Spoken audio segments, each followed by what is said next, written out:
میرے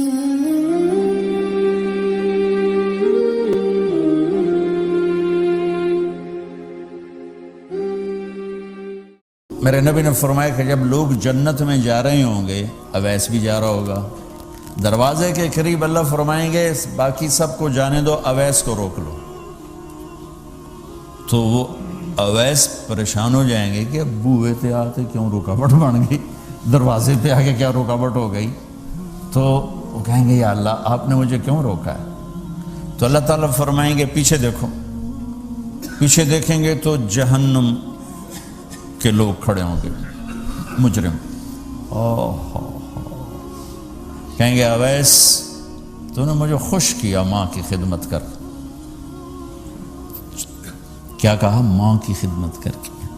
جو بیچاری مائیں ذلیل ہو رہی ہیں، یہاں زیادہ ہوتی ہیں، پاکستان میں کم ہوتی، پر ہوتی وہاں بھی ہیں۔ اسی سفر میں کتنی ماؤں کے اتنے پرچے آئے کہ میرا بیٹا شراب پیتا اور پھر مجھے گالیاں نکالتا۔ بھر گئے میری جیبیں پرچوں سے، کیونکہ مستورات بھی بیان میں آتی تھی، تو ہر بیان میں کوئی نہ کوئی پرچہ آیا کہ میرا بچہ مجھے گالیاں نکالتا ہے، شراب پیتا ہے، زنا کرتا ہے، پھر مجھے گالیاں نکالتا ہے۔ تو یہاں زیادہ ذلیل ہیں، ہمارے ہاں بھی کوئی کم ذلیل نہیں ہے۔ کوئی قسمت والی ماں ہے جس کو فرما بردار اولاد ملتی ہے، تو اللہ فرمائیں گے اویس تو نے مجھے بہت خوش کیا ماں کی خدمت۔ دیکھیے جہنم کے لوگ کھڑے ہیں، تو انگلی کا اشارہ کرتا جا، اللہ جدھر جدھر تیری انگلی کا اشارہ ہوگا ادھر ادھر لوگوں کو جہنم سے نکال کے جنت میں ڈال دو۔ آج میں تیری طفیل لاکھوں آدمیوں کو جنت میں پہنچاؤں گا۔ عدد ربیہ و مدر، لاکھوں کا لفظ نہیں آتا، ربیہ و مدر عرب کے دو قبیلے اپنی تعداد میں سب سے زیادہ تھے۔ تو اللہ تعالیٰ کہیں گے اویس آج تیری طفیل جتنا ربیہ اور مدر دو بڑے قبیلوں کے لوگ ہیں، اتنے مجرم آج تیری طفیل جنت میں ڈال دوں۔ سبحان اللہ اکبر۔ جب میرے رب نے مقام بخشا کہ عمر اور علی سے کہا جا رہا ہے دعا کروانا، اور جنت کے دروازے پر کھڑا کر کے فرمایا جا رہا ہے پیچھے نظر دوڑا، دیکھ جتنے جہنم کے لوگ کھڑے ہیں، اشارہ کر تیرے طفیل آج ربیہ اور مضر کی تعداد کے برابر لوگوں کو جنت میں ڈالوں۔ ایک اور واقعہ بھی سناتا ہوں۔ آپ نے فرمایا میں آج رات جنت میں گیا۔ ایک تو معراج ہے جو جاگتے ہوئے، خواب میں تو بہت دفعہ ہوا، آج رات میں جنت میں گیا، میں نے آواز سنی قرآن کی تلاوت۔ میں نے پوچھا یہ کون تلاوت کر رہا ہے؟ ان کا جی یہ حارثہ بن نعمان ہے۔ تو آپ نے کہا حارثہ بن نعمان؟ وہ تو مدینے بیٹھا ہے۔ دیکھو آپ کو سنانے کے لیے مائک لگا ہوا ہے اوپر، تھوڑے سے لوگ آپ، اور حارثہ کی آواز جنت میں جا رہی ہے اور وہ مدینے بیٹھے ہوئے ہیں، 7 آسمان پار کر کے آواز جا رہی ہے۔ وہ کیسے پوری جنت میں اس کی آواز کیوں آ رہی ہے؟ کہ یا رسول اللہ انہوں نے ماں کی ایسی خدمت کی ہے کہ اللہ تعالیٰ نے خوش ہو کر کہا ہے حارثہ جب قرآن پڑھے ساری جنت کو سناؤ، ساری جنت کو سناؤ۔ اچھا کیسی خدمت کرتے تھے؟ ماں کی کیسی خدمت کرتے تھے؟ ان کے کپڑے بیوی سے نہیں دھلاتے تھے، خود دھوتے تھے۔ ہم لوگ اپنی بیویوں پہ ڈنڈا چڑھا کے کھڑے ہوتے، میری ماں دے کپڑے دو، میری ماں دی روٹی پکا، میری ماں نو چاہ بنا کے دے۔ آپ کی بیوی کے ذمے آپ کی ماں کی خدمت نہیں ہے، میرے ذمے میری ماں کی خدمت، میری بیوی کے ذمے میرے باپ کی خدمت نہیں ہے، میری ماں کی خدمت نہیں ہے، میری بہن بھائیوں کی خدمت نہیں ہے۔ لیکن یہ بر صغیر کے معاشرے کا ظلم ہے کہ آنے والی بچی ٹکڑے ٹکڑے ہو جاتی، پس کے رہ جاتی، اور ایک ظلم و ستم کی چکی میں وہ قیمہ بن جاتا ہے۔ ساس کا ظلم، سسر کا ظلم، خامد کی بہنوں کا ظلم، بھائیوں کا ظلم، تانے بولیاں۔ اس بیچاری نے بچے کیا پالنے ہیں، وہ تو روتے روتے زندگی گزار دیتی۔ میرے ذمہ ہے ماں کی خدمت، میری بیوی کے ذمہ نہیں ہے۔ پوچھو مفتیوں سے، ماں کے لیے کیا کرتے تھے؟ سالن خود بناتے تھے، آٹا گوندتے تھے، روٹی پکاتے تھے، پھر تھالی میں پلیٹ میں رکھ کر ماں کو سامنے بٹھا کر خود کھلاتے تھے، کھلاتے بھی خود، اور ماں کو تیل لگاتے، کنگھی کرتے، جوئیں نکالتے۔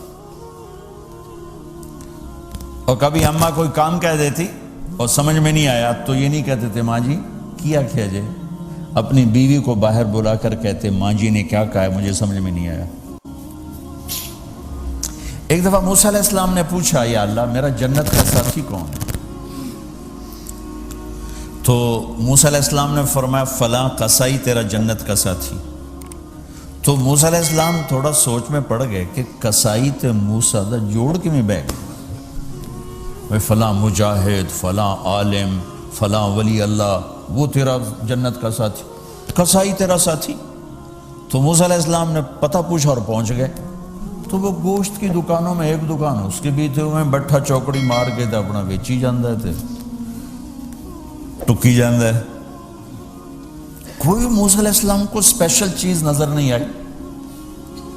جب شام کو وہ چلنے لگا، جب وہ اس کا گوشت ختم ہو گیا تو اس نے ایک ٹوٹا تھیلے میں ڈالا اور چل پڑا، موسیٰ علیہ السلام بھی ساتھ چل پڑے۔ وہ گھر پہنچا تو موسیٰ علیہ السلام نے کہا میں آ جاؤں؟ کہا جی آ جاؤ۔ اس نے وہاں جا کے کیا کیا، بوٹیاں بنا کے ہانڈی چڑھاتی، پھر آٹا نکال کے گوندھا، اس کو نرم ہونے رکھ دیا، سالن تیار کیا، پھر روٹی تیار کی، ٹرے میں رکھا۔ ایک عورت اس طرح پڑی تھی، اس کو جا کے ہلایا، ماں جی، آنکھ کھولی، ایک ہاتھ سے اٹھایا، سہارا دیا، دوسرے ہاتھ سے نوالے بنا بنا کے کھلاتا رہا، کھلاتا رہا، کھلاتا رہا۔ تو اس نے یوں سر ہلایا کہ مطلب میری بس۔ تو اس کا منہ صاف کیا اور اس کو سہارا دے کے لٹانے لگا تو کچھ بڑبڑائی۔ موسیٰ علیہ السلام ذرا فاصلے پر تھے، سن نہیں سکے کیا کہا۔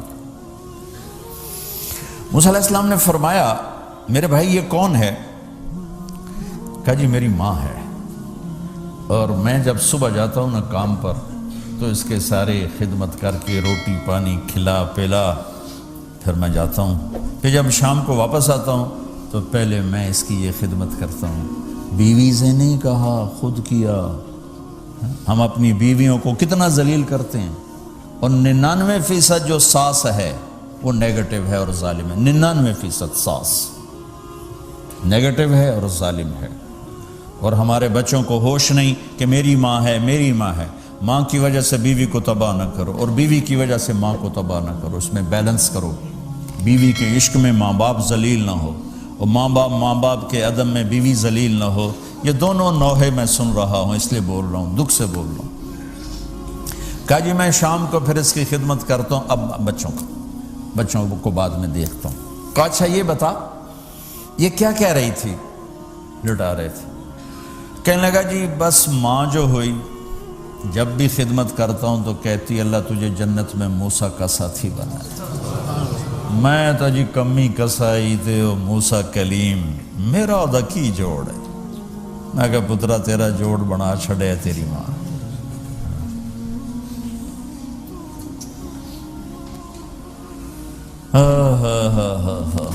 ماں باپ زندہ ہیں دعا لو، فوت ہو گئے ان کی قبروں پہ جایا کرو، وہاں بیٹھ کے قرآن پڑھا کرو۔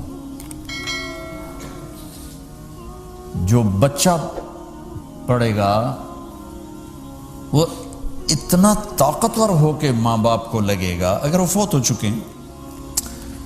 زندہ ہیں دعا لو، مر گئے ہیں ان کے لیے ان کی قبر پہ نہیں جا سکتے ہو، یہاں کی زندگی بہت تیز ہے، کبھی تو جایا کرو، کسی ویکنڈ پہ چلے جایا کرو، کسی اتوار پہ چلے جایا کرو، کسی ہفتے کو چلے جایا کرو، مہینے بعد 2 مہینے بعد، سال میں ایک دفعہ سے، کہ یہ ان کا حق ہے، ان کا حق ہے۔ اور ابن القیم رحمۃ اللہ علیہ نے ایک واقعہ لکھا ہے کہ عبداللہ بن مطرف رحمۃ اللہ علیہ نے خواب دیکھا کہ قبریں پھٹیں اور لوگ نکلے اور کوئی چیز ایسے اٹھا رہے ہیں، ایسے اٹھا رہے ہیں، ایسے اٹھا رہے ہیں۔ ایک آدمی نکلا اور جا کے ایک درخت سے ٹیک لگا کے بیٹھ گیا، یہ اس کے پاس جا کر کہتے ہیں بھئی آپ کون لوگ ہو؟ وہ کہتے ہیں ہم ایمان والے ہیں۔ کہ یہ کیا ہو رہا ہے؟ کہ جو رشتہ دار ثواب بھیجتے ہیں یہ وہ اکٹھا کر رہے ہیں۔ کہ تم کیوں نہیں اکٹھا کر رہے ہو؟